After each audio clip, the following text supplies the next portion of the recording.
You had your chance and then you blew it. That is the most absurd statement of the year. Nice. Nice. Oh, baby. I'm in my zone, I'm feeling it.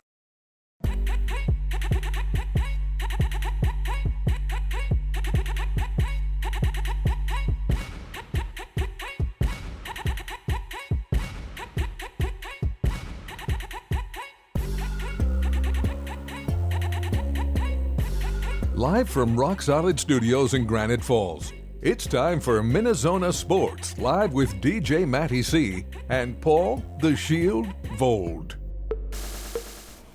And this is MinneZona Sports Live. We are back. Yes. Claps all around.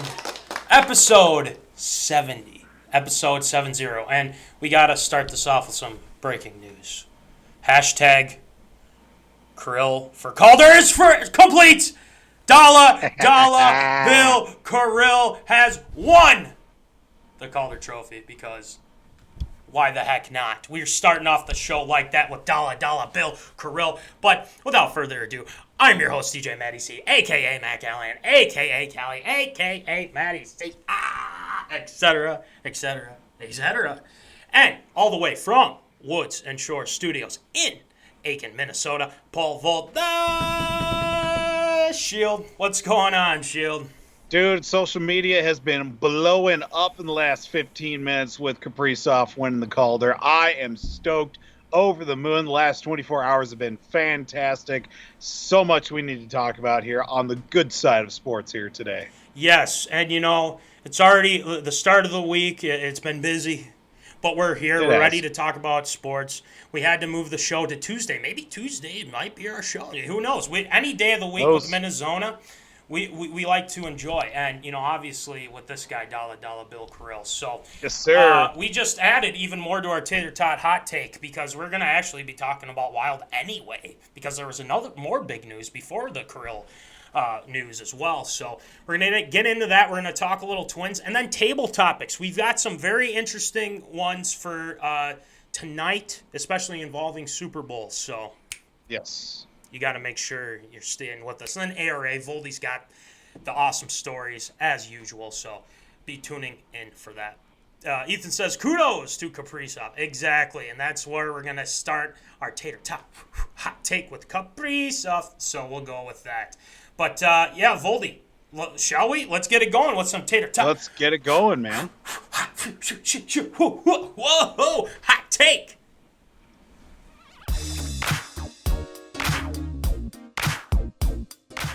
Fresh out of the oven, it's Tater Tot Hot Take.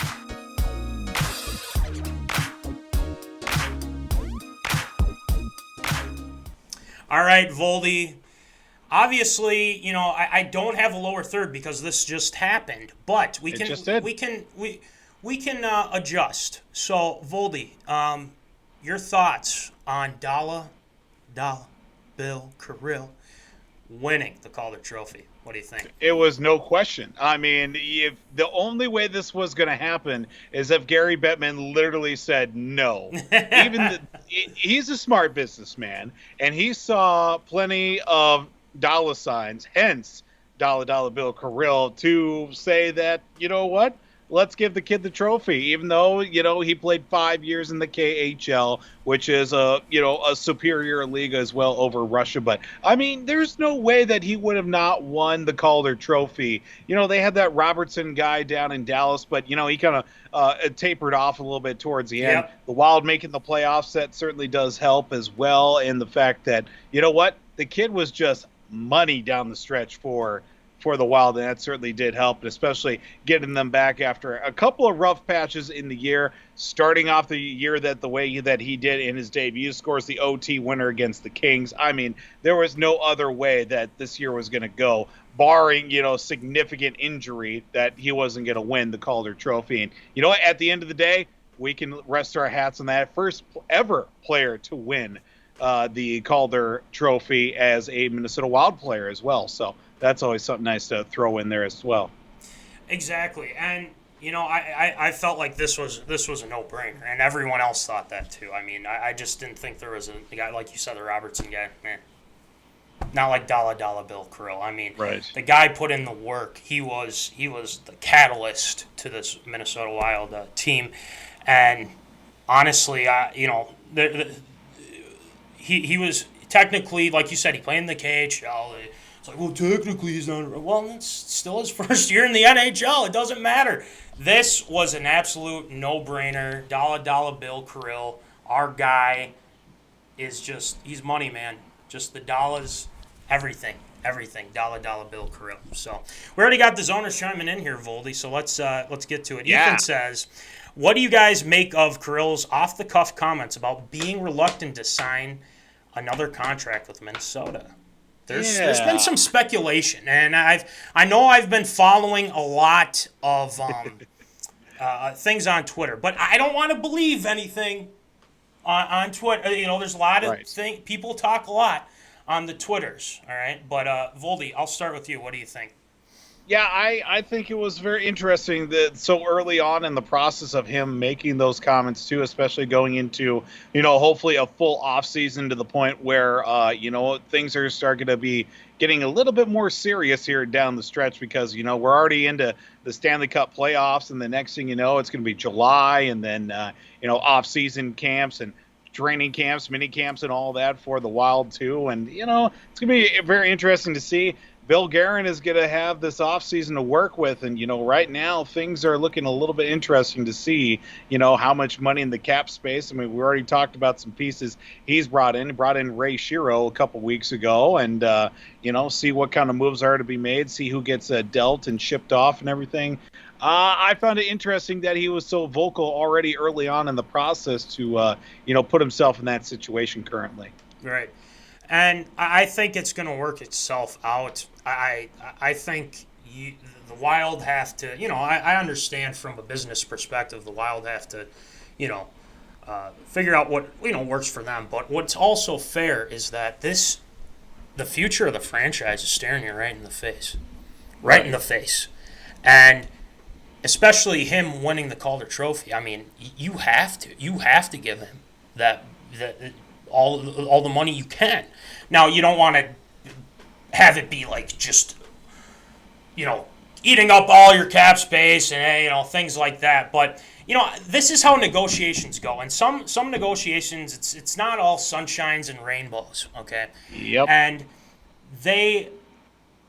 Guerin is going to help out the team in some way by making it it won't be a team-friendly deal. I don't think that's the case of this because, he's that damn good. And, and this is not me saying this, but people say, next Ovi, some people think that too. Some people, not all people, but some people think that. But if you want to keep this guy, you have to give him what he wants, how much money, and everything like that. On the business side, it's going to be tough, but I think Guerin will be able to figure out something. And also, you got to figure out, are you going to start letting go of some guys now? Yep. Parisi, Suter. Dead contracts. Dead contracts. Wow. I don't know. We got to see how that goes. All right. Ethan says, I think shutting the Parise and super contracts will need excuse me. The Suter contract. Okay, I'm sorry. Suter contracts will to be in okay. Buyouts or otherwise, but don't clearly other contracts at this point. Take on those contracts at this point in their careers. Exactly. He's a different player than Ovi. Hold on. Oh, losing it here. He is a different player than Ovi. A closer analog would be a young Fedorov. Sergei Fedorov. Yeah. So there's that too. But, I don't disagree. I think that's a really good comparison, too, with Fedorov. But, yeah, I think that with this news, just going back to kind of what we were talking about with it's a no-brainer. Absolute 100% no-brainer. Dollar Bill Krill winning the Calder. He deserves it. So, but, anyway, we're moving on to actually another Wild topic as well because Wild Winter Classic, as the Kerf Doctor says, why not? Let's do it. Yes, Voldy. sir. I know you've been clamoring about, you've talked about this on the show a couple times, I think. Yep. The Wild will be taking on, they'll be, actually, they're playing at Target Field. They are. Before I get to anything like that. Playing at Target Field, they're taking on the Blues on New Year's Day in 2022. I got a few questions for you, Voldy, but first, what's your reaction to the news that Winter Classic in Minnesota? I mean, a year late, but it still feels great to have the Winter Classic come back to Minnesota. I mean, I've been talking about it since, the Winter Classic was a thing in the first place. They had the Stadium Series game in 2016, which I was a part of as well. Great to be out there, especially at TCF Bank Stadium, and the fact that, that was a great time. The Wild kicked the crap out of Chicago, which is always great. Now the Wild get a chance to kick the crap out of St. Louis, which they couldn't do at all this past season in the first place. But you know what? It came a little bit later than expected. We were hoping at this time, this year, of course, it was supposed to be January 1 of 2021. Of course, COVID had to go and ruin everything for Minnesota in the first place. But you know what? I think this is great. Hopefully they can get the 40,000 people in the stadium like they want to. Hopefully the weather's fair, and if it wouldn't be so bad if it weren't for that darn wind, it'll be pretty nice to see a hockey rink at Target Field. It will be. I'm intrigued how they're going to put it together. Yeah. But this is something that, we've been talking about for a while. And, obviously it was taken away from us because COVID's COVID. But now that it's official and now that they're taking on the Blues, I feel like this is a game where they could really take advantage and really, I feel like they've struggled with the Blues at some points. And then there are times where they beat the brakes off them. But, it's a weird deal, I feel like, whenever they play the Blues. But I think this is a perfect game to have people, outside watching at Target Field, for goodness sake, of all places, which is cool in itself, I think. I'm surprised the poll ads would let them on. But that's a different story, another time. We'll get to the Twins in a second here. But this is Minnesota, okay? Minnesota is the hockey state, right? We got to have the Winter Class. We got to have at least one of the big NHL, events here. Right. I mean, this is something that needed to happen, and yes, it was taken away, but now it's back, and this is what we want. This is exactly what we want. So we're pumped about it. So, and Voldy, let me ask you this before we get to some zoners here. Are you looking into getting some tickets, going to this? What do you think? I might have to start passing the hat around now at this point, but I would not be opposed to going to the Winter Classic.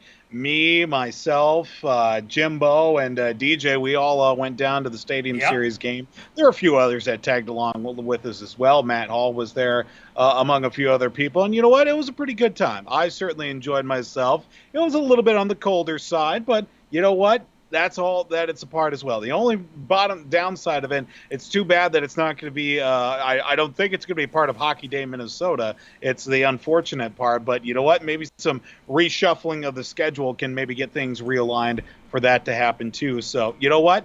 I'm not going to confirm it right now, but there is we'll say about a 70-30 probability of myself going to the Winter Classic this year.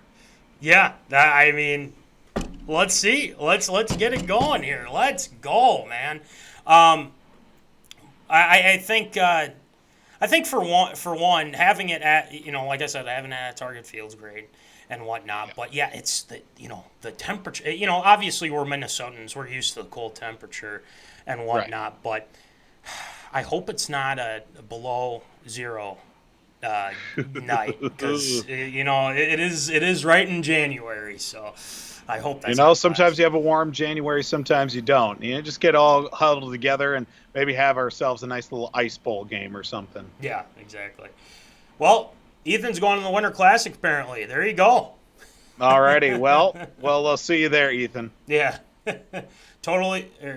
Come on.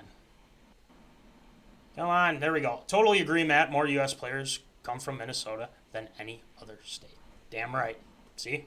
I'm telling you, it's the state of hockey, baby. Let's go. Glancy, look at who it is. You know what's interesting about Glancy, by the way? I remember, I was like, oh, you tuning in for the show? Yeah, I'll tune in. Yeah, 2 weeks in a row, he says he'll tune in. He never tuned in. Now he's tuning in. Wow. Look at this that. Guy. 70-30, I'm taking the over on that one, he says. So I had to. Good. I'll take your money. That, yeah. Start passing the hat around. There you go, Lance. Voldy. You're going to the WC, Paul. We all are. Let's go. Perfect. We'll see you down there, Ethan. The Winter Classic, baby. All right. Mets says at least they won't have to worry about the ice melting at Lake Tahoe. Mets is right. he is on point with that. Metsy. I wonder if Mets will go. That's my big question. He's a big Wild fan. He's all Minnesota, but he's a Packer fan, so I don't know how that all works out. But who knows? I'm throwing cheap shots. I don't know why I'm doing this today, but I feel like it. But anyway, we're happy. We're happy about the big news. Obviously, $1 Bill Kirill for Calder, and then obviously the Winter Classic. Let's go. All right, now we go over from a lot of exciting news to possibly good news with the Minnesota Twins. They've had somewhat of a resurgence right now. Actually, Voldy, I'm getting updates. They're up 2-0 on Chicago. And guess who homered, by the way? The bringer of rain at homered. They're up 2-0 right now. They're up 2-0. So, hey. Voldy, I've been noticing, their last 10 games, they were 7-3. Yes, they're at the bottom of the division. We know that. But is this a sign of things to come? Are they starting to come back a little bit? What do you think, Voldy? It certainly helps with their schedule. I think going into the series against Cleveland, that their next 25 games are in the AL Central, That certainly does help in that regard. Obviously, did have an up and down series against Kansas City, and then you go into Cleveland, you come out with a series win, even though one of the games got rained out. They'll make that up in a doubleheader after the All-Star break. Get rained out last night. Also another doubleheader after the All-Star break as well. But again, you get Kansas City, and then you get Cleveland, and then you throw in the White Sox in the mix, which are the stronger end of the AL Central. You know what? As long as guys stay healthy, there are some possibilities here. You get some home run support against the 8-2 win over Cleveland.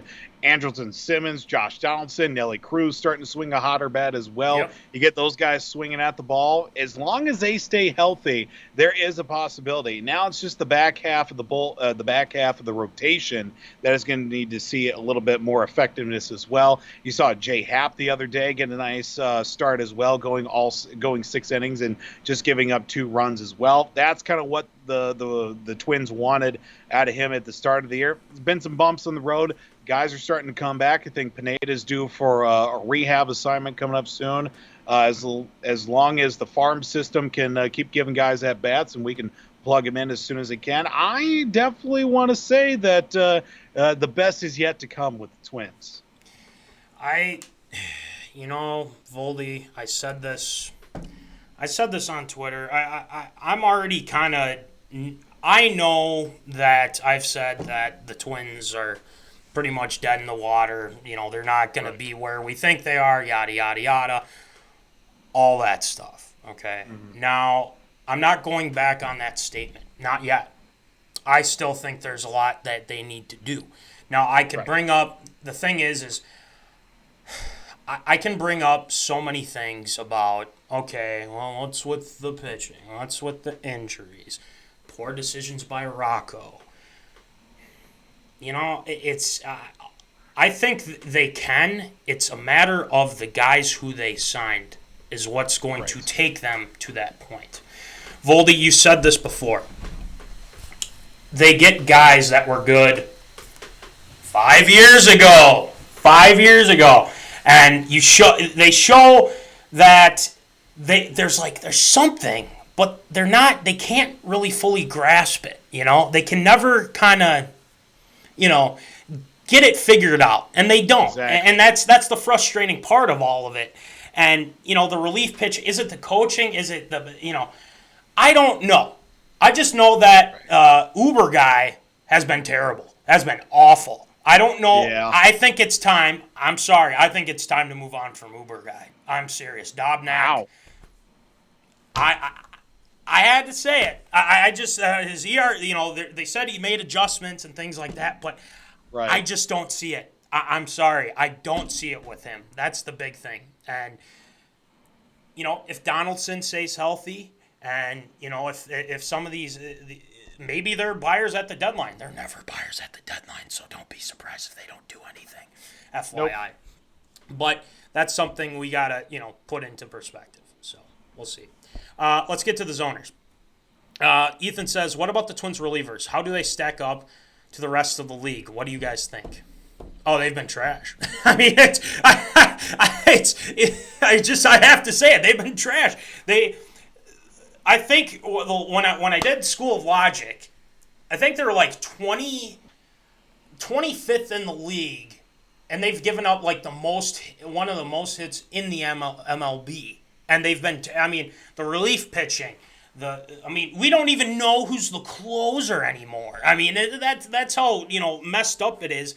And then all of a sudden there's these guys coming in like this Derek Law or something like that, or Torpedo, Theo Bar. I mean, it's been a travesty, and it hasn't been good. So I think where they stack up, they're at the bottom of the barrel. That's where they're at.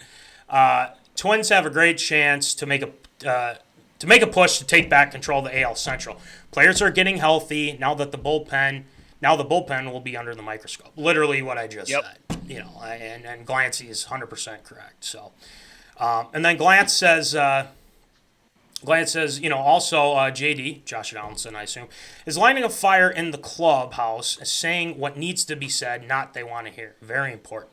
I'm glad he's doing that. I really am glad he's doing that. But, I think some guys would say, well, why don't you stay on the field? Things like that. But Matt says defense has been subpar all year. And I think that there's been a lot of mispositioning too. So I think you got to factor the Rocco thing. You have to factor in, a Rise. I know he's kind of the utility guy. He can play, every other position, wherever they put. But I think you got to put the right guys in the right spots. You can't just all of a sudden be like, well, you know what, we're going to put Astudillo at second. What they did that last time. Yikes. Stupid. Ethan says, so the relievers are the weak spot. Will management be able to make moves to fix that without compromising the team? Probably Lord, not. I hope so. I hope so, but probably not, because what does it come back to? If a team wants to take Miguel Sano for a couple of relievers, I think that might help sweeten the pot a little bit. Yeah, that might.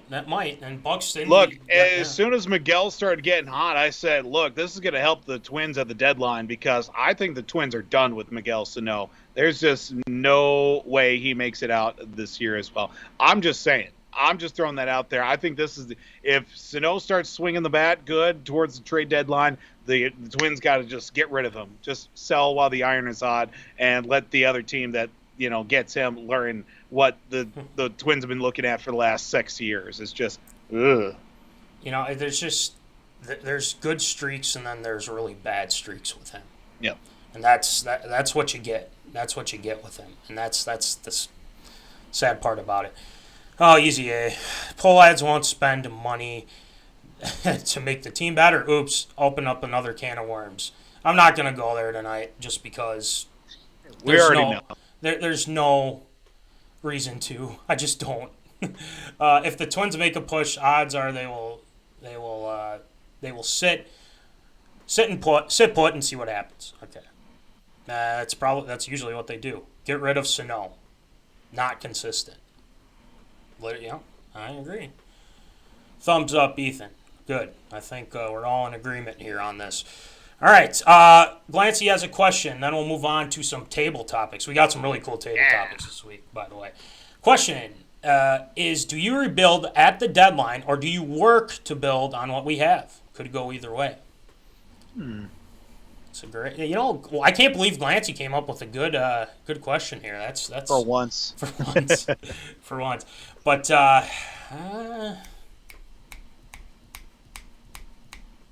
I don't know. I feel like you build. I just think there's a lot of guys that can. There's a lot of young. I mean, Kepler's still doggone good. I mean, you have to think about. I mean, is Cruz going to finally retire? I'm not saying that he should. I like Cruz a lot. I mean, is he going to retire? Like that's right. What are you going to do with Sano? Are you guys sick of Buxton because he's getting hurt half the time? I mean, right. There's that. Even though he's having his best year numbers wise, and he's been hurt for half of it as well. I mean, he got off to that hot start. He gets hurt, and he's missed almost a month of action, and he's still, in like the top 3 voting wise for the American League. It's just crazy.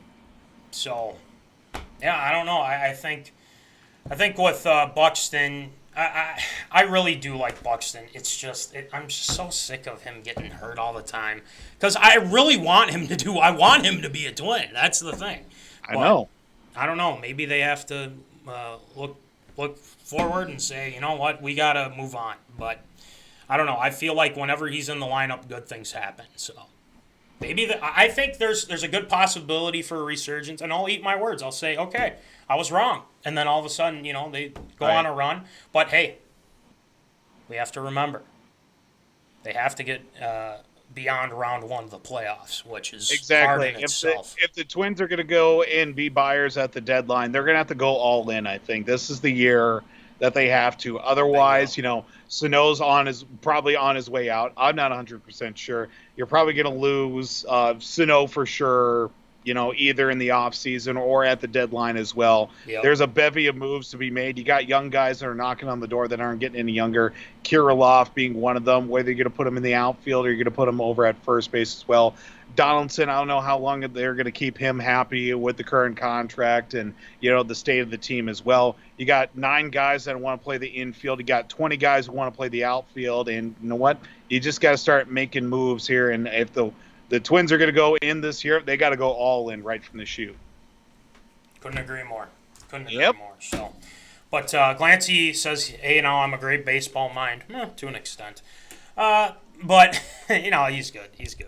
But anyway, Voldy, I think it's time to get to some table topics. We've got some really good ones tonight. I already gave you some before the show, and you're ready to go. We're ready to go.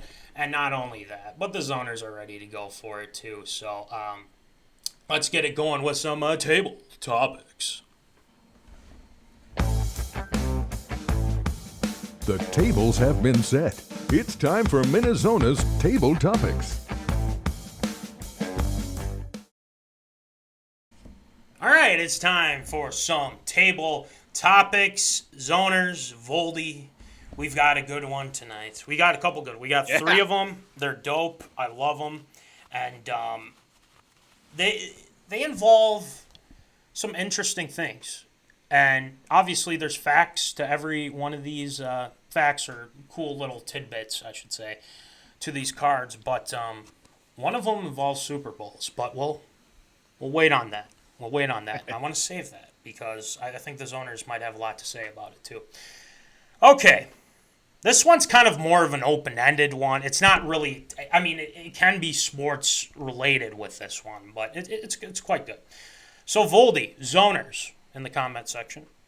If you could live anywhere, where would you choose? Besides Minnesota. Let's just say that. Obviously, besides Minnesota. yes. Where would you choose? Voldy. Well, I think people that know me pretty well that would say, would probably guess where I'd want to live. I'd probably say Boston as, just an easy one. That's a bit of a softball to throw up there at me as well. But kind of another sleeper. I kind of want to, live somewhere warm is the thing. That's kind of, maybe a nice little island, island country, the Bahamas, maybe the Dominican or something like that. Of course, then I'd have to learn Spanish or something like that. That would probably help in that sense. But, easy one right off the bat would probably see Boston. Boston. It doesn't surprise me, but... yeah, exactly. Glancy says, I don't want grief from a dude in the dead of summer wearing a sweatshirt. Come on, son. Hey, you know what? I like it cool. He's probably blaring the AC, okay? Hey, man, I like to stay cool, and I like, I'm a sweatshirt guy, okay? I love sweatshirts. Now, For one, I'd wear jerseys a lot too. But hey, this is MinneZona Sports Live. I do what I want. It's my show. It's our show. Dang it, Voldy, Curve Doctor. This is our show. You can't tell me what to do. I'm just kidding. All right, I'm just getting into it. I don't know why I would. All right, mountains of Colorado. Yes, Ethan. I mean, I've heard so many good things. I've never been there myself, but that is probably one of the biggest destinations. Downtown Montreal, I've heard fantastic things. Or Paris. I mean, Paris is a great place too. I mean, you can't. Man of culture. Man of culture. Yes, I love it. For me, it's kind of.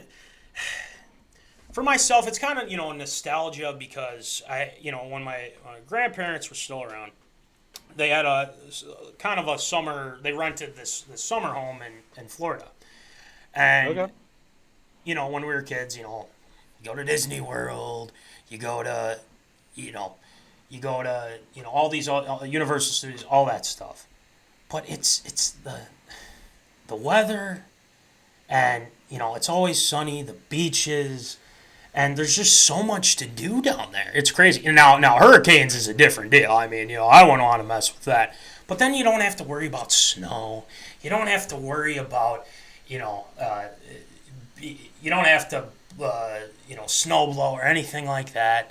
It gets a little warm, and it rains from time to time, but hey, we need rain here in Minnesota right now, that's for sure. But Florida is just a great place to be. I'd probably say I'll put in a secondary one here. I've always had an interest to check out California. And the reason why I say that is because I hear all the movies, and I hear all there's movie stars, things like that. I just want to experience the traffic. That's a whole different spiel, but yikes. And then checking out, that'd be kind of cool to check out like a Lakers game, see how awesome it is, in LA. I wouldn't go to a Ram. Well, the thing is you turn a Rams and Chargers game into a home game for the Vikings, so.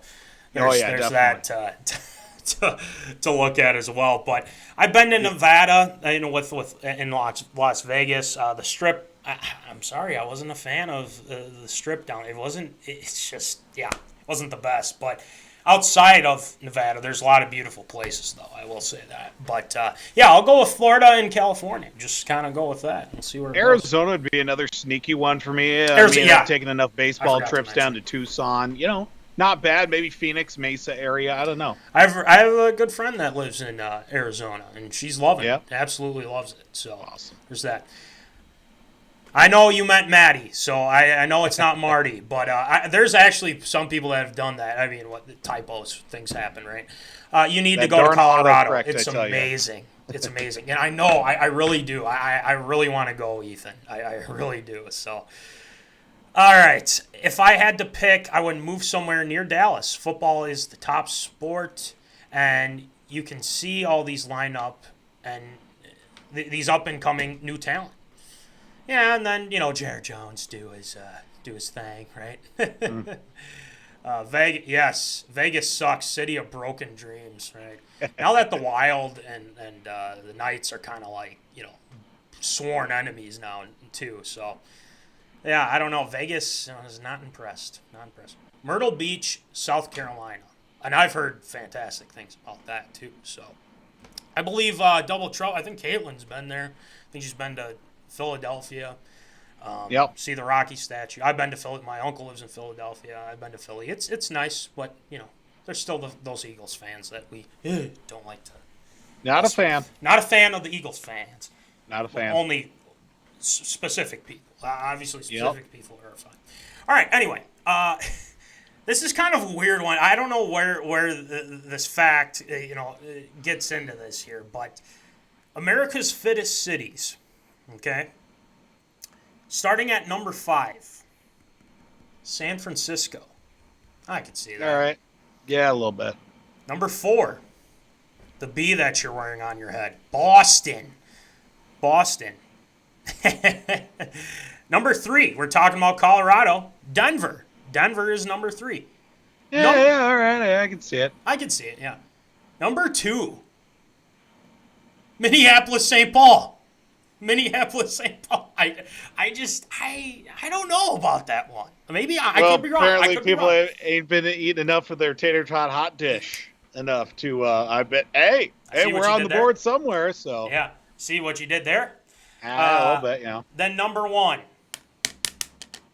Washington, D.C. is apparently, yeah. Interesting. Yeah.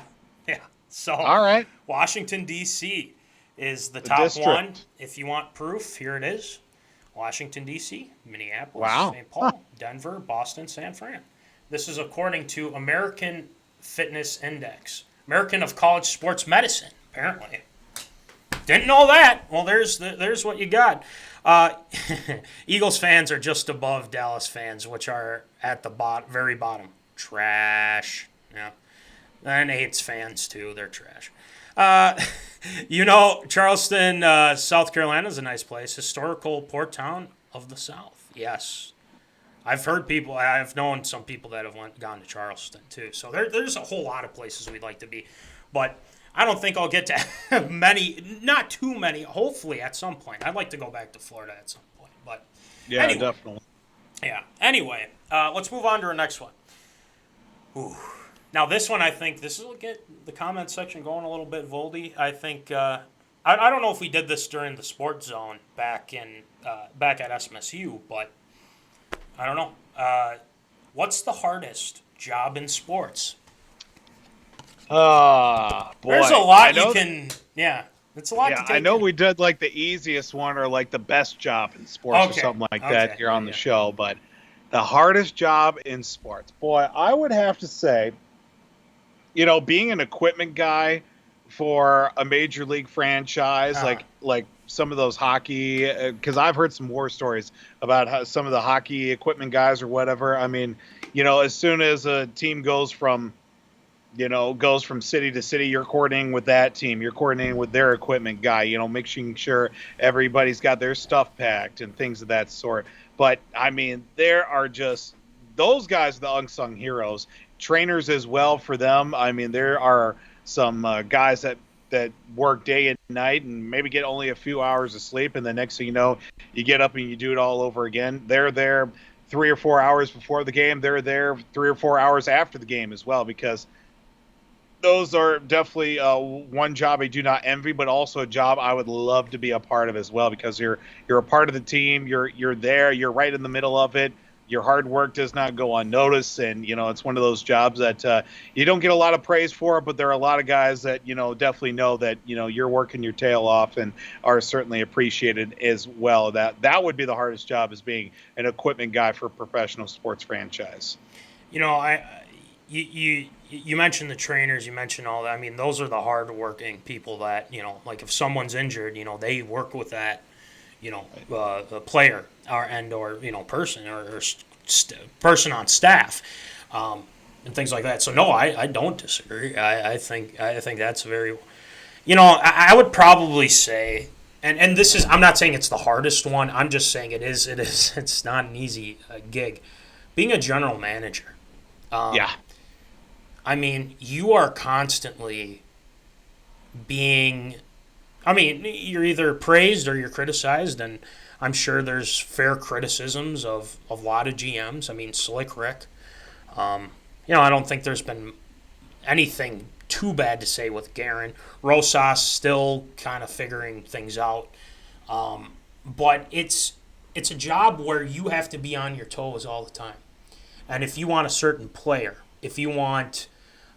in the draft, if you want to get a free agent, if you want to trade for a player, what kind of conversations, how many conversations are you having with teams about players, about other certain things, making, hiring coaches, acquiring players, like I said before. But being a GM is almost, you don't stop. You have to go to scouting combines, you have to visit all these schools, check out these guys for the upcoming draft. And yeah, you have scouts and whatnot, but the decision comes down to you almost. And that's kind of the big thing with being a general manager. It's not an easy job. Being a coach isn't either. Being a coach is tough. I mean, especially in the NFL, especially in the NHL, especially, I mean, being a manager in MLB baseball. I mean, it gets grueling, because that's pretty much your whole life is to, keep getting this team better, keep keeping your team in the hunt, things like that. So I think, those are a couple that I would say. I'm not saying that's the hardest job ever, but right. in sports, I should say. But I mean, there's a lot you can throw this way, and I wouldn't blame any of you. I think Lancey brings up a good point for this one. Has to be the OC for Brady. Brady has earned his respect and ability to say nope, not running any of those plays. LOL, which is true. And I think that's where our guy Rages wants to get to as well. But with Rodgers, his deal, we already talked about it before. But Byron Leftwich, I think, has done a great job with Tom. I think they have a good relationship. I don't see any friction or anything going on. Obviously, there was, at the beginning, we all thought like Arians and Brady had a thing going on, but right. I don't think it was. So, let's see. Or with this offseason cap specialist for the Vikings has to be on the job 24/7. Brzezinski he's probably trying to find how this all works out. Okay, we didn't think we would get Barr. We re-signed Barr that one time, and he goes to the Jets, and then he changed his mind. But they were able to make a deal happen. Crazy. Somehow. Absolutely crazy. So there's that to look at. Operations manager for a major sports team. You are charged often with keeping the players out of trouble off the field. Exactly. Yeah. That's the big thing. It's like, you don't want it to end up like a Johnny football incident or Josh Gordon or any of that. I mean, you're the caretaker. That's when they need a handler. Yeah. That's when they just need a guy to be like, okay, let's kind of rethink this. Maybe we should go home. Okay. It's just, I mean, you got to have somebody, right? Yeah. All right. Most valuable sports brands, Voldy. $179 million. Bayern Munich. Oh, okay. Yeah, you know where that is too. Yeah. $193 million. Jerry Jones, Dallas Cowboys. Yeah, there you go. Yeah. $264 million. Real Madrid. I mean, that's pretty. Yeah, I'd agree with that. $269 million, and this is also a soccer club as well. You want to take a stab at it? Is it not Liverpool? Is it? Is it Man U? Man U, you got it. $269 million, and then $340 million. Can you guess? It's an MLB team. The Yankees. Yep, you got it. It is the Yankees. $340 million. The New York Yankees. Here's your proof. This is what it has. It's kind of like a not an actual circle, but a freaky circle, as Korg would like to say, from Thor Ragnarok and all the MCU movies as well. But yeah, Taika Waititi, exactly. Great. It's the only way you have to say it is Taika Waititi. Yeah, there you go. He's just a great guy. We love our MCU stuff. All right, let's get to some zoners before we do our last one, and this is the Super Bowl one, Voldy. As much as we like to rip them, referees, they deserve criticism, but they're trying their best. Yes, I would agree with that. And I've kind of have a newfound. The one referees I don't have a newfound respect for, Voldy, I bet you can guess. 2009 NFC Championship game, yada yada yada. But we don't need to get into that. That is saved for another time. I mean, speaking of managers, has to be the agent for Josh Gordon. Or at Johnny Football at the time, T.O. I mean, that's another one to Greg Hardy think about. LOL Yankees, exactly, Ethan. I know, the stinking Yankees, those damn Yankees, as we would like to say here too. All right. Here it is, Voldy. Here it is, Zoners. The last table topic for tonight before we move on to ARA, Shield shoutouts, all that fun stuff. But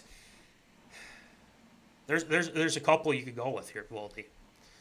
Which Super Bowl loss most upset you? Okay? I don't know which three. I could guess. I feel like it's the first one. Voldy? Hit us. Yeah, you would think so, but at that time, I was in a bit of a transitional period in my life to where I was just getting back into watching sports too. That Super Bowl with the Patriots and the Giants, first iteration of that one, it was exciting. It was, but I didn't really know a whole lot going into that. I just watched it, and lo and behold, yes, for other diehard Patriot fans, that one's the most upsetting and most unsettling as well, just because of the fact the Giants got there just by getting lucky in the first place and beating up Brett Favre and the Green Bay Packers in that one. Because as even talking about with or at least hearing past interviews, the Patriots would have just been able to absolutely slaughter Green Bay in that Super Bowl, but somehow the Giants were just there. They got lucky. They had a couple plays down the stretch as well that allowed them to get back into it. They were disrupting the most prolific offense of all time. I'm not doing and giving any accolades whatsoever. The 2015 Denver Broncos, they don't deserve it in my mind as well. But looking at that Super Bowl loss, that one was devastating. The one that I'm most upset about, I can't even remember the number off the top of my head. Super Bowl, the second time that the Patriots played the Giants as well. Oh, yeah. That one was upsetting because of the fact going into that one, Patriots obviously the best team out of the two. Giants had a really good year as well. Obviously, that's why they were playing the final game of the season. But the fact that the Patriots didn't have a fully healthy Gronkowski did set the bar to the fact that, if there was a healthy Gronkowski, it would have been a track meet, to say the least, in that one, because Gronk would just been throwing guys out of the club in that contest as well. They did have a chance to win. They did have a chance to win at the end. Couple of nice catches. Mario Manningham down the sideline for the Giants as well, leading to that game-winning score as well. A prolific offense for that team and also for the Patriots too. Shout out to my boy Danny Woodhead for scoring a Super Bowl touchdown in that one. And the fact that they didn't win that game was most upsetting to me. I still haven't fully recovered from that one. Then we talk about Super Bowl 52 with at US Bank Stadium, and that one wasn't so good in my mind either. But the one that sticks out to the most is that second time against the Giants. That one most upset about. It's just, I hate it. I hate that one. I don't like to remember that one. Yeah. I don't know. I just feel like the Tyree catch and Plaxico and all that. I felt like that would probably get you even more rattled. But, I mean, the second time you lose to the Giants and whatnot, and obviously, you think that the second time will be different, right? So you would think. There's that. But, I mean, it's one of those things where everyone has their, there's that one game, and we all have that one game, don't we? Yep. I'll be honest, 28-3 for Glance. Big fan of, obviously, it's Maddie, but with autocorrect, I'll give you a pass here, Glance. Matty I says we know, and watching how high-flying the Falcons were that year, and they smashed the Packers in the NFC Championship game. Did. That was awesome. I mean, I think Julio almost had over 200 yards or something like that on one of the Green Bay corners, and he was Gunter or something like that. Eesh, he was bad. I wanted to see Matty Ice get it, but let's be honest. I was in awe of what the Pats did. I think everybody was. Everybody too. was, I mean, yeah. It's crazy to think how it lingered for the Falcons after that one. I mean, it really did. I mean, they couldn't get past it. Voldy, weren't the Giants in the wild card both times when they won the chip? Clancy says. Yeah, that they were. That's why you can't count out the wild card teams. They're the team that's just happy to be there, and at the same time, they go out and they play like it's their last game every time. They're leaving it all out on the field. And every sport, you can't count out the wild card team, because those wild card teams in recent memory, they have been the ones that have been putting up, the championships. Yeah, no, you're not wrong on that. Ethan says it was actually Vikings versus Dallas in the divisional game. F. Roger Staubach, 1975. The push-off, yes. Even my father is well aware of that one, and he agrees that it was a push-off with Pearson and whatnot. But we're used to that kind of thing as Vikings fans. 2009 NFC Championship game. obviously, if we're talking Super Bowl here, but I guess for me, I'll keep it quick since I know we got to move on here. But I'd probably say for me, I remember when I was watching the Colts and the Aints and the onside kick, and the Aints, they did a good job, but also Bounty Gate. But that one stung because that one stung the most because I felt like the Vikings deserved to be that team. They deserved to take on the Colts. Now, obviously, I don't want to say that they would have won the Super Bowl because, as we know in our history, we've been to 4, we've lost 4. So that one stung because it was something that team was special. With Favre, obviously, like if Favre won a Super Bowl and just shoved it right in the Packers' face, it would have been amazing. But a lot of, things happened in that game, which, we'll save for another time. But that one stung because that would formulate my hate for those Aints forever and ever. I mean, Sean Payton, Drew Brees, especially that whole team, Vilma, Bountygate, all that. So that one stung. And if the Colts won, maybe I wouldn't have been as pissed, but at the same time, that one was stolen from us. Absolutely stolen from us. So, yeah, that Super Bowl, I'd say, would probably the one that stung the most. Glancy says, if my computer is working here, got a question for you boys. 2011 Wildcard Giants, who took down the Pats, best team of all time, versus the 2010 Wildcard Packers. Who wins? I don't know. Who wins, Voldy? I'd say the Packers do. You I say think the they had Packers a better do? defense that year. Okay, that's interesting. Yeah, I would say the same. I agree with you, Voldy. So, Mets says Steelers beating the Cardinals, wanting to see if Fitzgerald and Warner win a Super Bowl. I mean, that one as well. Man, there's a lot that we could have, got to, and with Fitzgerald, I feel like with Fitzy, he would have brought a Minnesota guy bringing a ring to Minnesota, and obviously he's huge Minnesota guy. Will he be coming in the Vikings? Let's not get that far ahead, but Yikes. Obviously he's a little older now, but at the same time, it's Larry Fitz, man. We love Larry Fitz. But anyway, Mets says we already got the Mets. I'm losing. The Ecamm was being funky on me, so I apologize. Mets has the best one. Fitz should have a ring. Can we just give him one already? Well, if you join the Vikings now. But he definitely deserved that one. All right, let's finish this up. Average increase in motor vehicle collisions in the hour following the Super Bowl. Oh, boy. There's the losing team and the winning team. 68% for the losing team, 6% for the winning team. Well, obviously, the winning team is still in there partying up by the time it's all over. Yeah. Right.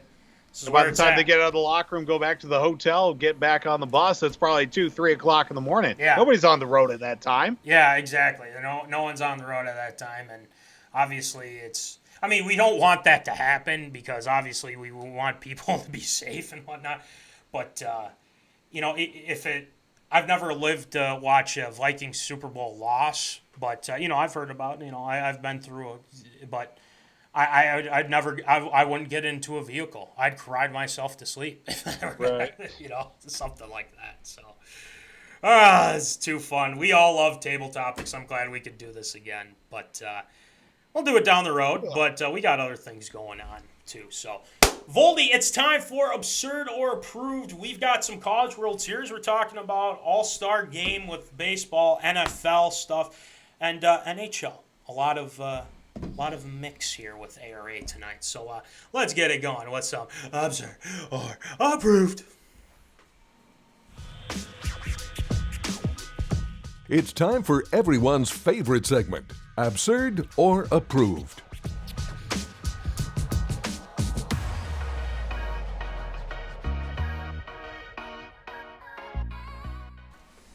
All right, Zoners, Voldy, it is time for Absurd or Approved. So, like, as always, Voldy, why don't you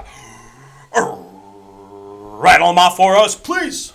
Well, this one could be rearing its ugly head by the end of tonight as well. We go to the College World Series in Omaha, where over the weekend there was some very startling news that could change the face of how things happen at the College World Series, and especially for 2021. It was announced early in the afternoon on Saturday that the College World Series matchup between the Vanderbilt Commodores and the NC State Wolfpack was not going to be happening. Now, it would have worked out because NC State already beat Vanderbilt once. So if NC State wins again, they're in the College World Series finals. Vanderbilt wins twice, they're into the finals as well. But for some reason, of course, leading to the fact that there was supposedly a little bit of an outbreak of COVID on the NC State Wolfpack, instead of quarantining those players, the NCAA intervened and said that NC State was going to be declared, the contest itself was declared a no contest, with NC State unable to, I guess you could say, field a proper team, thus putting Vanderbilt into the finals, which they won game 1 last night in Omaha. Absurd or approved the way the NCAA handled and dropping the Wolfpack out of the College World Series, with a potential of them making it to the finals over Vanderbilt. Right, and I read this story, and it seems like there's a lot of factors into this. There were vaccinated players, but there were some unvaccinated players with NC State. So, it's interesting to me how this has, because COVID. I mean, it's still around, and yes, it's the summer. We're starting to restrictions are starting to be lifted and things like that, but now that, there's people that want to be vaccinated, there's people that don't want to be vaccinated. And, you can understand, I believe that you should get vaccinated, okay? Metz is already saying, Vandy got the UMD treatment. So there's that. And the NCAA has its faults. has its faults too. That's good. But at the same time, I just feel like, it's one of those things where there's going to be some people that don't want to get vaccinated and not have to, I won't get COVID and things like that, but then end up getting COVID and things like and everything. Now, when you have multiple cases, and then when you have not only that, but when you have guys who were vaccinated are carrying the virus and then spreading it to other people, that's when things get a little messy. So, right. I think the big thing is they had enough players from what I've seen. Why not give them a shot? See what happens. But the NCAA, there's contact tracing and everything like that. It's sad. I mean, NC State, they were really good this year too. I mean, this is very sad for the Wolfpack, but I think it's absurd in the way that this was carried out and not being able to see how it all played out. But to me, it's sad because a team's season has to end because COVID. It's sad. It really is. But we'll get to you in a second, Voldy. Let's get to the zoners. Beyond absurd, I believe they had enough players, but most left were pitchers. Should have postponed the game or allowed them to get more players to play. I don't know how I don't know what the quarantine stuff is with the NCAA, but I don't know how long they would have to postpone it, but, then again, you're kind of playing with fire in a little bit. It's a scenario where the usual rules don't apply, so evaluation of decisions is often done through the benefit of hindsight, especially in this scenario. And I couldn't agree more. And I think if you're the NCAA, you want to make sure that it's not spreading to other teams. And all of a sudden you have an outbreak within the College World Series, and then it gets spread to other people. You want to protect people. I get that. But I don't know. It's a tough decision that you have to make, and I don't think anyone wanted to make it because it's COVID's still around, people. That's kind of the big thing here. So, Voldy, what do you think? Look, I'm going to go out on a ledge here, and as soon as I saw this, I knew that this was going to draw a little bit of some ire from a lot of people. Look, I think the NCAA did the right thing in this one. I'm going to say this is completely approved. You cannot postpone these games any further than it's already been. And if you're talking about how much it hurts for NC State that they weren't going to be able to, have a shot at the finals, what about all the teams last year that didn't get a chance to even play in regular season? True. All the teams, the NCAA tournaments, that didn't even get a chance to participate in the national tournament. NC State got as far as it did, and they were literally one game away from the finals. Yes, I know that it hurts, but at the same time, there is no way that the product on the field was going to be good enough for NC State to be able to compete against Vanderbilt. Look, I've often said, too, the worst player on Vanderbilt, you put him on another team, he's going to be a stud regardless as well. Vanderbilt's got the program to work with. But with that being said, I think the situation was handled appropriately. Everybody says this is a miscarriage of the NCAA, one of the greatest injustices in the century, things of that sort. You cannot postpone these games any further. You've got schedules to keep. You've got money on this as well. It's another story we don't want to get into right now with the NCAA and money and making money off student athletes as well. But you know what? COVID's a thing. Contact tracing, all these guys are hanging out together as well, congregating in the dugouts, in the hotels as well, for team meals. There was no way, even with all the COVID testing in the world, immediately before, after, during, even in the middle of the game as well, that there was going to be any confidence that any of those results were going to be accurate enough for them to even field 9 players in a lineup, let alone, 15 to 20 guys for them to be able to play, because if they would have lost that first game against Vanderbilt, they would have played I'm sure they would have played again as well, either that same day or maybe even on that Sunday as well, to get them ready for that, trip to the finals as well.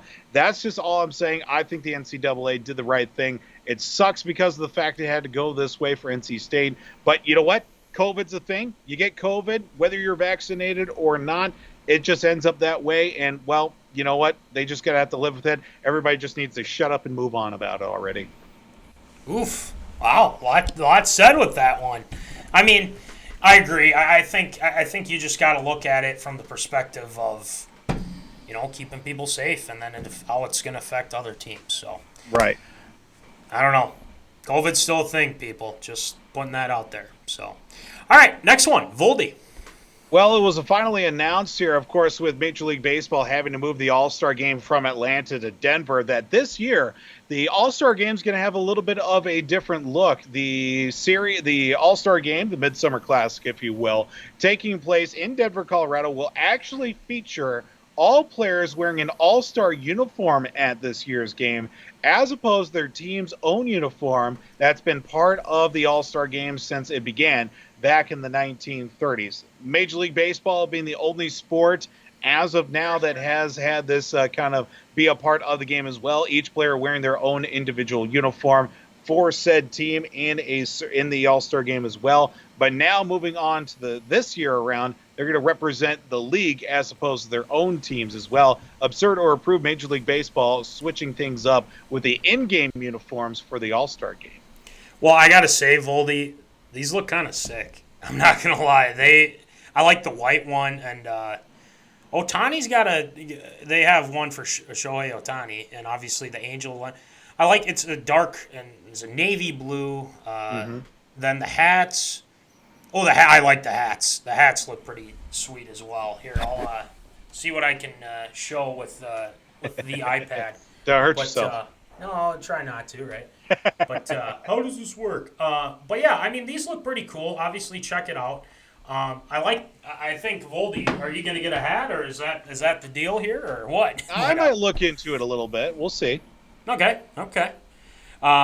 But I think it's got my stamp of approval. I like the way they look, and I think they're going to work well at the All-Star Game. And I think they're trying – the MLB is trying to get people back and interested with the All-Star Game, which is fine. I get that.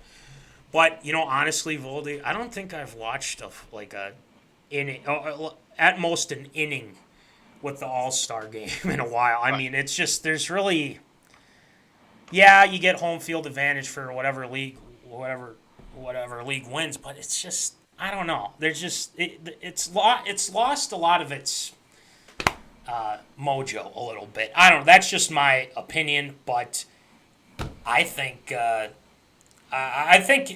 just from the style aspect, it works. I think it really does, and I think even the hats. Oof, I like the Colorado one. I'm looking at the San Diego one. Fire! I like it. So let's see. Let's get to the zoners. Glancy. Also, baseball has everyone spread out on the field, anyways. Just distance in the dugout. Okay, from what we were talking about before. There's that to factor in as well. Yes, so approved, so awesome of an idea. Easy A says, I prefer guys wearing their own team's uniforms. It was different from all others to make it its own thing. I'm not against that. I kind of like it both ways in a way, but I like how they customize it. We're going to get to why you're shaking your head in a second, Voldy. But the unis are dope. The drip is real. Yeah, I'm just saying, man. Are you going to get a hat? Seriously. I figured. I knew he was going to get one. I just don't. I mean, it's going to be a Boston one, I assume. Maybe if you want to switch things up, I don't know. But you're going to get a hat. I mean, Ethan's agreeing with it. I mean, you're going to get a hat. It's going to happen. So yeah, it might happen. Yeah, it will. What do you think, Voldy? Well, I'm just surprised it's taken this long for Major League Baseball to approve this. Because look, I'm wearing American League All-Star jersey, David Ortiz, 2013. Citi Field in New York as well. They wear these for batting practice, the home run derby, and that's it. I don't understand, and yet people just keep buying and buying. Why do you even have them in the first place if they're just going to wear their home uniforms? Maybe the cap's a little different with, stars and crap all over them as well. But the fact that they don't wear them in the first place is complete misjustice. Every league in professional sports has special jerseys for each player in the All-Star game. NBA, even though they used to wear their own uniforms. Yeah. I'll say that, back in the, right around the start of the turn of the century, they switched the All-Star uniforms. The Pro Bowl for the NFL, obviously the NBA All-Star game, the NHL All-Star game too, back when it was the Eastern and the Western Conference. Now they've got each one for each division. That's a horrible idea within itself. But Major League Baseball has been behind the curve as well. I mean, you can customize it. You've got the team logo on the sleeve. They've got the the team logo on the hats.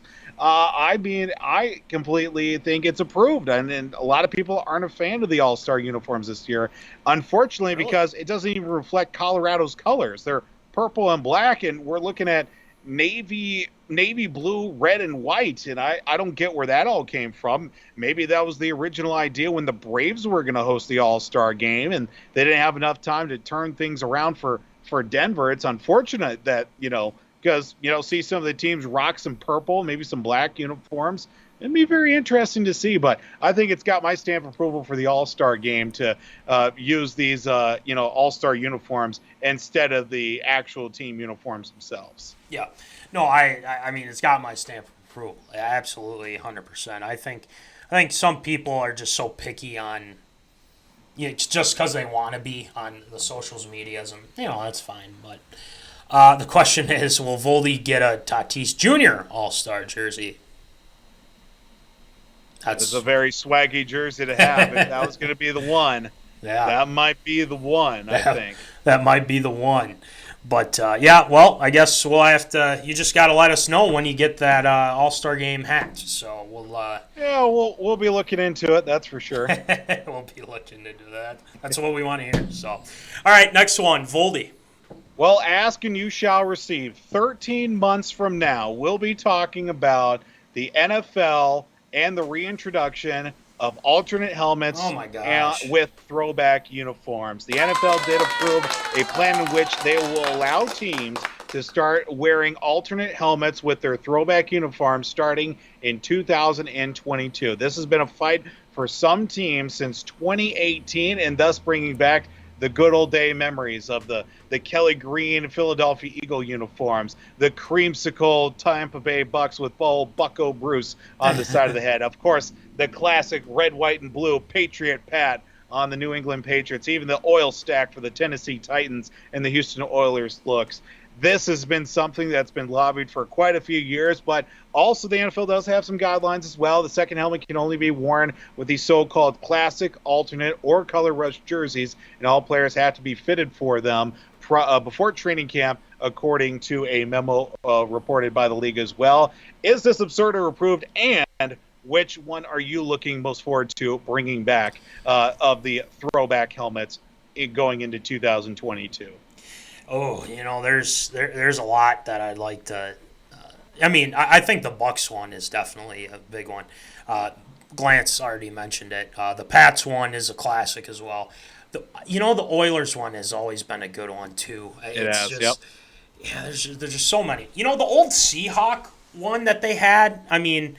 Not bad. I do like the silver. How they wear that and whatnot, but I feel like they were going to throw a wrench into this. I had a feeling they were going to throw a wrench into this. They have to be worn with the color. The primary alternate helmets will be the same make, model, and size. Alternate helmets must be worn in practice. In the practice week of the game, they will be used, if not before. I think they're worried about concussions and things like that. I get that and whatnot, but you wanna have, you always like looking at the alternates just because it's something different. It's kind of cool. I don't see why you'd have any issue with wearing the helmets. You just have to do it under the right circumstances, and they did. Right. Granted they did, but it took them too damn long. That's what I'm saying here. Yep. Is it took them way too damn long. The Broncos one, I think, is probably the top one for me. But what are they going to do about the Vikings one, Matty C? Well, they don't have to do anything. They can modify it. Like you could do the old, the 60s, 70s, and you could do the dark purple helmets from the 90s with the gray face mask. That's the one that comes to mind. What they had, and I think they had it last in 2009. I think it was that year. When Favre was with the team. Right, you could do that, and then, obviously the color rush. I think it can work. I don't think it wouldn't, but that's kind of my opinion on it. I think it's very plausible that the Vikings could bring back some of the 2000s jerseys. Those were pretty cool. And then, earlier, like the 2000, like the Favre years and things like that, where they had those. But, you can make it work. But, I'd probably the Denver one's probably my top one. So, stamp of approval, of course. So, Voldy, what do you think? There's only one helmet and one helmet that highlights the top of this list. It's old Patriot Pat in the old red, white, and blue uniforms, the old Boston Patriots when they first came in the league. This one needs to happen as well, just for the sanctity of all that is sacred in pro football as well. But another one I would like to see come back too is the old 1980s, 1970s Philadelphia Eagles, the old Kelly Green with the silver wings on the side of the helmet. That was a nice one too. I know that the Eagles wore them, I think it was either 2009 or 2010 last time they wore them as well in honor. I think it was 2010 because they were celebrating the 50th anniversary of their 1960 NFL championship. But that's another one I'm looking for. This is my stamp of approval. NFL, if it's going to make a buck, I don't understand why they wouldn't want to do this as well, because you still see those logos floating around. Some of the old little tiny, sellable helmets that you can still buy as well. There are tons of them out there, and it's just not even a terrible move by the NFL for not making this come sooner as well. Obviously, you need the year as well with it coming into guys getting fitted now for mini camps and things of that sort this year. It's going to need a year to buffer as well and allow for the next crop to come in. But, this has got my stamp of approval. I don't think if it doesn't have your stamp of approval, I'd be worried. And I think a lot of the zoners are saying stamps of approval. Glancy, Vikings bring back the 90s. Agreed. Yep. Stamp of approval. Yeah. Oh, I was actually just about to mention this too, Glancy. Can we at least mention how bad the Bumblebee and Acme Packers are? Gross throwback. Those are terrible. I do What about agree the with old Glancy Denver on that. Broncos with their brown and gold Yeah. uniforms? You know, From that 09, sounds. I think it was. Yeah. Those ones were bad. You know, those sound like a school we went to, doesn't it? Yeah, a little bit. I'm just kidding. It works to an extent. I'd like to see the retro Dolphins. Yeah, Yeah. I That'll work. like those. Yeah, with the Merino and retro Giants with the letters. Yeah, I didn't think of that one. I do like the Giants or whatnot. I like that one. Good call, Mets. Mm-hmm. Good call, Mets. All right, next one, Voldy.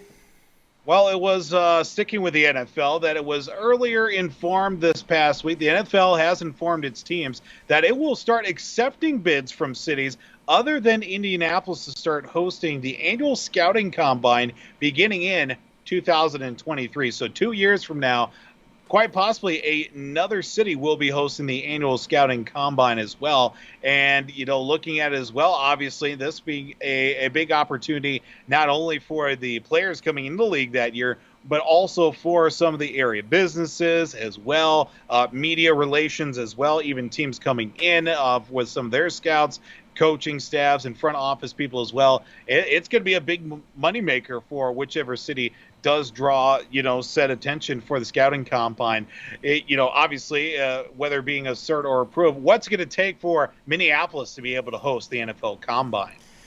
I mean, it'll take some doing. I mean, there's no ifs, ands, or buts about that. I think it will. I think it'll happen at U.S. Bank Stadium, and I think it'll be a great time. Now, another thing to consider too. I mean, it doesn't always have to be in Indianapolis. Just don't have it in Washington. Just don't. Yeah. Don't have it in Washington, because you will have a lot of these prospects. They're going to be tearing ACLs. They're going to be, I mean, just don't go there. That's all I ask. But yeah, right. I mean, Indianapolis, LA, I would say, with the new stadiums and whatnot. Vegas, I think, is another one to consider too. Detroit, to an extent, yeah, Detroit could work. Trying to think who else. I don't know. What do you think about Tampa Bay? What do you think about Tampa Bay, Voldy? I mean, it would probably have to be, because I think, you'd want to be in a controlled environment. That's why Indianapolis has been the place for so many years. They've been, whether it was the RCA Dome or in the big oil drum at Lucas Oil Stadium, the house that Peyton built. I just think it works to Minneapolis's advantage being an indoor facility, just because, there's a handful of those. You got Houston, you got LA, you could maybe even throw St. Louis back into the mix as well, since they have, the dome down in St. Louis down there too. I mean, I would think it would be more fair to have it indoors as opposed to being in an outdoor facility, because you just never know what the weather's going to be like. You go down to Tampa Bay, it could be hurricane season or something like that. That's going to throw everything off for everybody too, and this is not going to be fair for the prospects and for all the people that came down there for that to happen in the first place. What's it going to take for Minneapolis? I would certainly hope they'd be at the very top of the list, since they have one of the two new stadiums in the NFL, with that and being the one out in Los Angeles too. You would think they'd be in the top three. I would like to say that it'd be hosted in Minneapolis in the next 5 years, with it, obviously, first opportunity coming up in 2023. I would say within the next 5 years. Hopefully Minneapolis would make the cut. Knowing our luck, it'd probably be sometime after 2030 before the Minneapolis would host the draft combine. Jerry World would be a good spot to host. Indoor, lots of space. The jumbo screen to help. Plus, we know Jerry will be pushing hard. Oh, yeah, he will. Oh, yeah. Yeah, Jerry Jones will. Yeah, absolutely.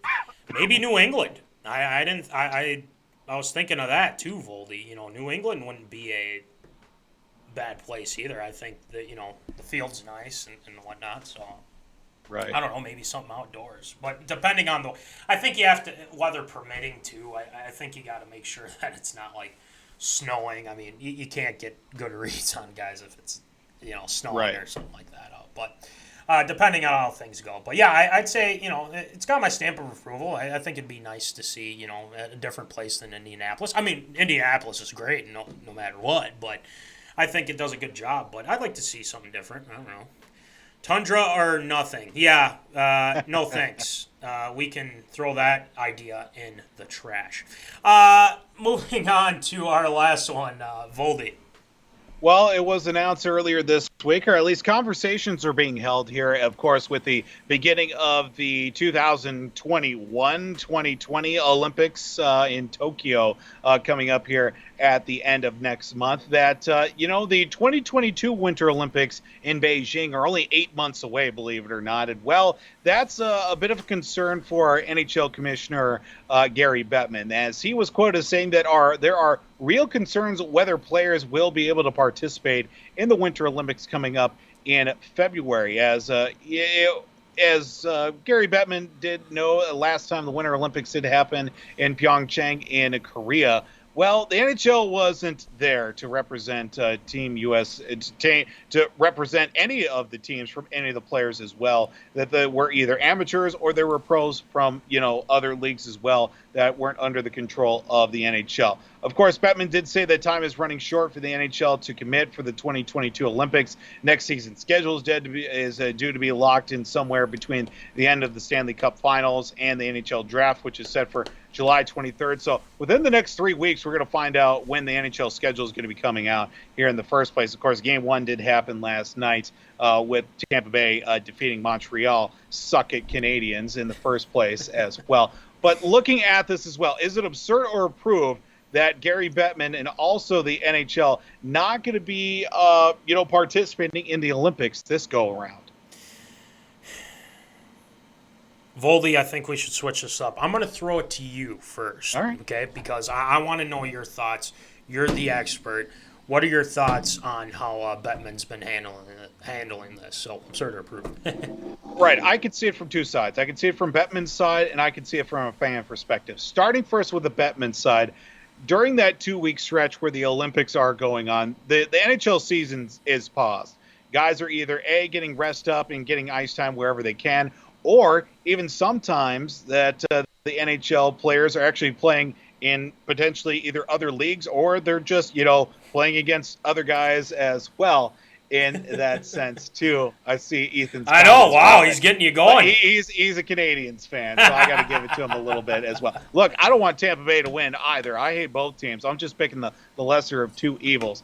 Bettman's side, after last season, lost a ton of money playing in the two bubbles as well. But they're going to try and make up as much ground as they can. They're going for the 82-game schedule to begin in mid-October. You got the Winter Classic. You've got the All-Star Game. You got the Stadium Series games as well. And, of course, a Heritage Classic to be played in Canada this next season as well.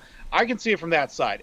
You don't want to stop the train as much as you can, whether it be given the opportunity for NHL players to play in the Olympics.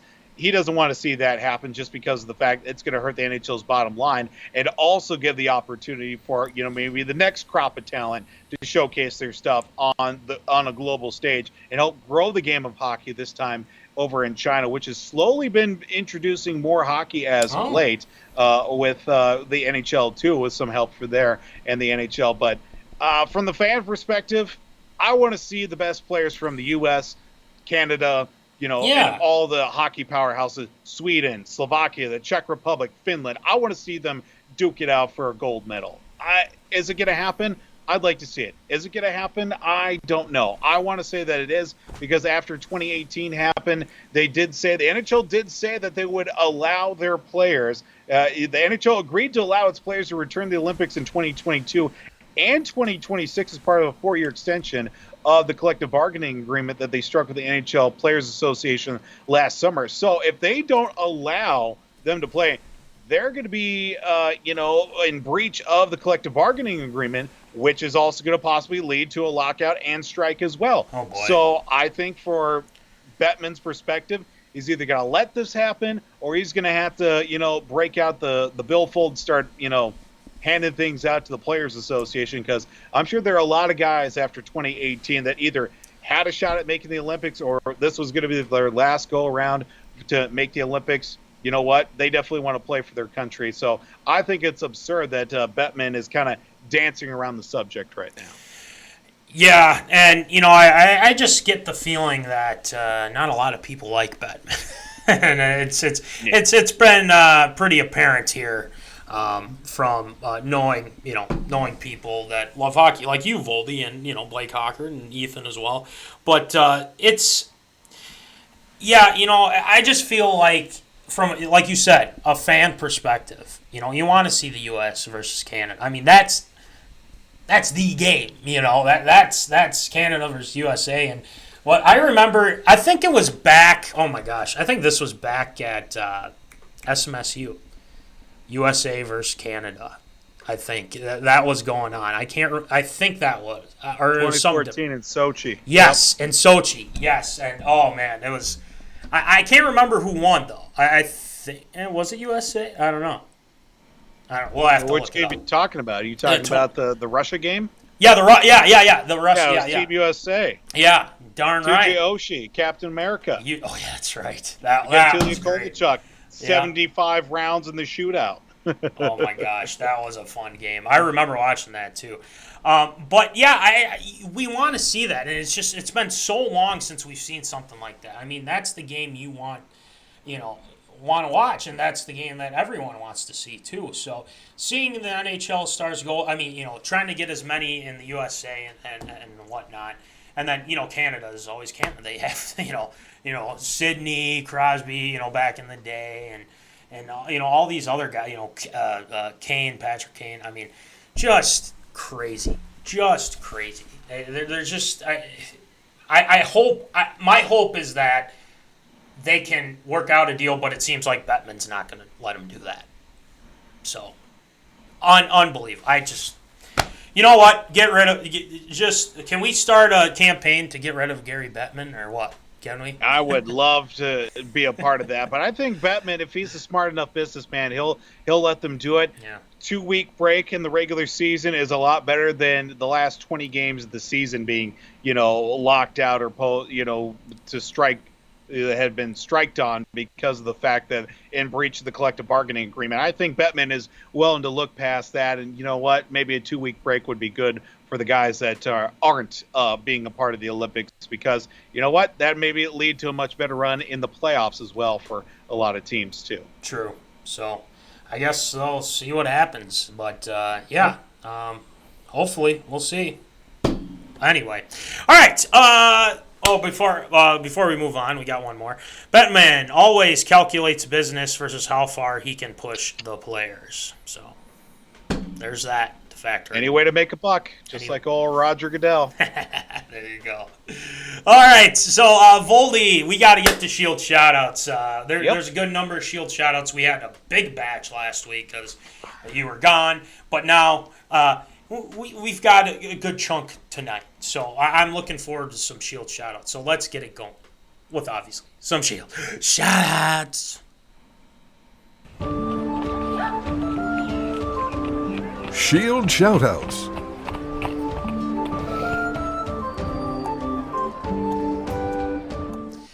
All right, Voldy, who are you shouting out tonight?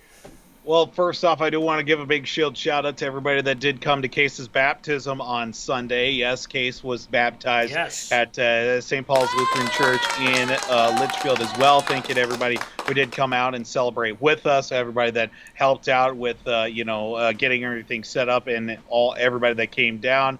We certainly do appreciate you traveling however far. We had people from North Dakota coming up from the cities as well, near and far, to come over and celebrate with us and with Case as well. I know that me and Sarah certainly do appreciate it, and Case will learn to appreciate it in a few years as well. And also being one of the surprises from Case's baptism as well, Jimbo, he is still slinging a card fiend that he is. And, well, if you didn't know a fun little fact, Case gets his namesake from this guy right here.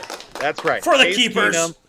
Keenum, the leader of the Keenum's keepers, a rookie autograph card of Case Keenum to add to the old collection.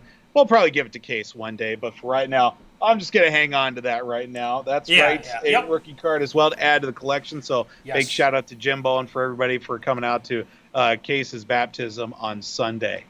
Do have to give a Shield shout-out to Diana Taurasi, one of the most prolific basketball players of all time, the first WNBA player to reach 9,000 career points, the 39-year-old still going strong. It is, of course, also the league's all-time leading scorer just because she's been doing it for however how long as well, and still going to get a shot at another gold medal as well with Team USA. So a big shout-out to Diana Taurasi, and hopefully she'll be able to kick butt overseas as well with Team USA in Tokyo.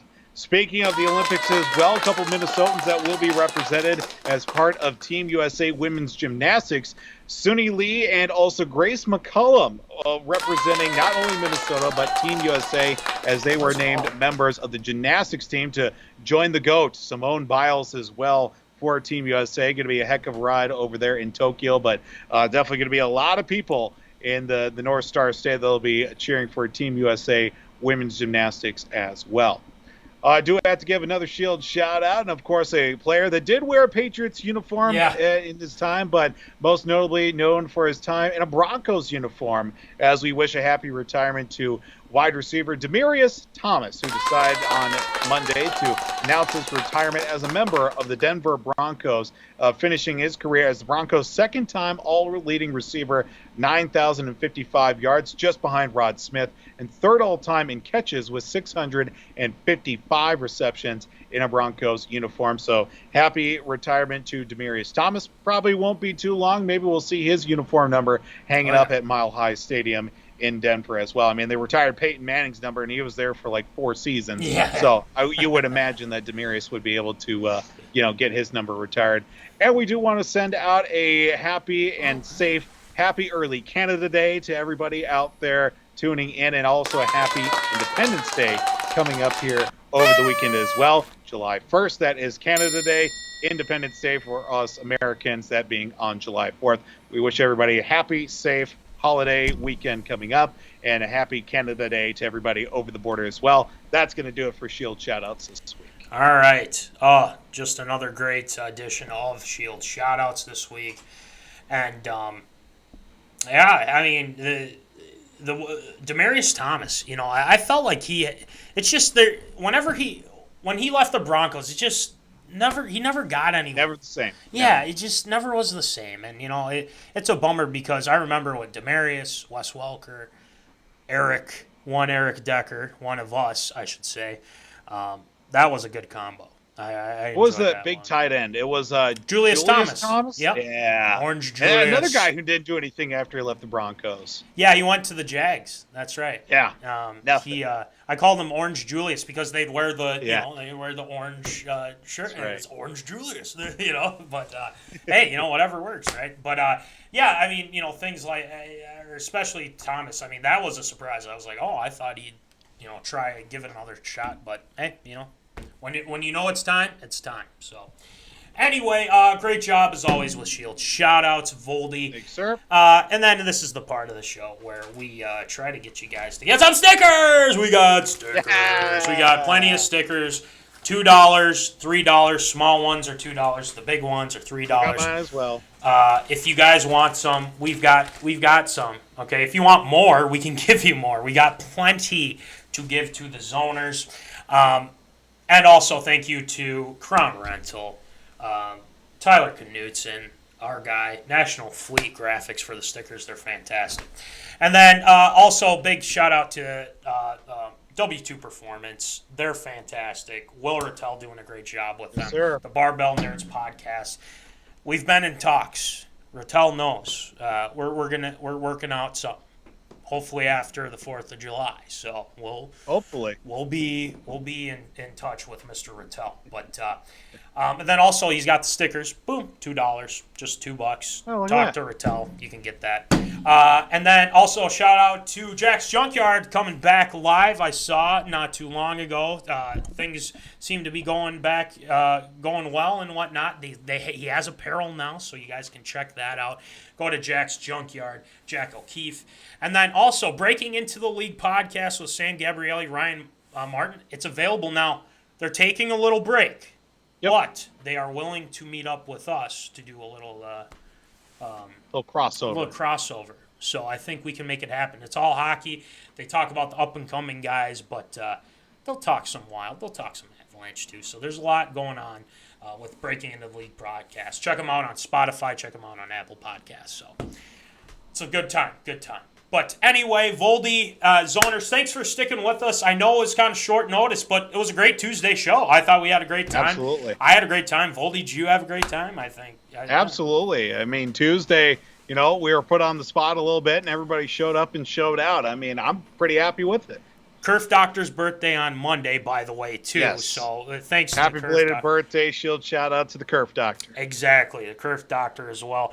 Did a little graphic for the Kerf Doctor showing red, green, and then obviously we all know the gist. Line. Anything but we need O-line. That's all we need. So anyway, I think that's how we're gonna end the show. So Voldy Zoners, keep in the zone. Holla. Thank you for watching MinneZona Sports Live. Join us Wednesdays at 7 p.m. for live show broadcast. And as Voldy likes to say, follow us on all the socials medias.